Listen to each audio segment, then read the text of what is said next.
എന്നല്ല ആരാ മനസ്സിലായില്ലേ? കാർത്തുമ്പി. ആരും കാറ് തുപ്പിയൊന്നുമില്ല. എന്റെ പേരാ ഞാൻ പറഞ്ഞത്, കാർത്തുമ്പിന്ന്. നിന്റെ പേര് പോലും എനിക്കറിയണ്ട. എന്തിനാ വണ്ടി കയറിയിരിക്കുന്നതാ ചോദിച്ചേ? എന്നോട് കയറിയിരുന്നോളം പറഞ്ഞു. ആര്? ഒരു കിളവൻ.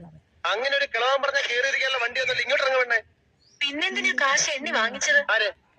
ഒരമ്മാവൻ. ഏതമ്മാവൻ? എനിക്കൊന്നും അറിഞ്ഞൂടാ, പോയി ചോദിക്ക്. അയാളെ ഷാപ്പിലുണ്ട്.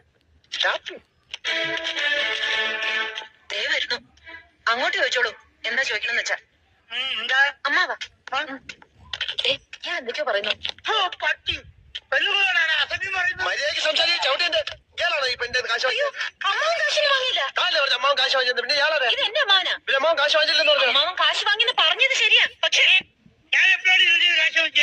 അമ്മാവൻ കാശ് വാങ്ങിന്നല്ല ഞാൻ പറഞ്ഞത്. പറഞ്ഞു അമ്മാവൻ കാശ് വാങ്ങിച്ചെന്ന് പറഞ്ഞു. എന്റെ അമ്മാവൻ കാശ് വാങ്ങിന്നല്ല ഞാൻ പറഞ്ഞത്. കാശ് വാങ്ങിച്ചേ ഉണച്ചി ഉണച്ചിനെങ്ങാനും പറഞ്ഞാലുണ്ടല്ലോ. പിന്നെ നുണ പറയുന്നതിന് എന്ത് വിളിക്കണം? സത്യമാവെന്ന് വിളിക്കണം.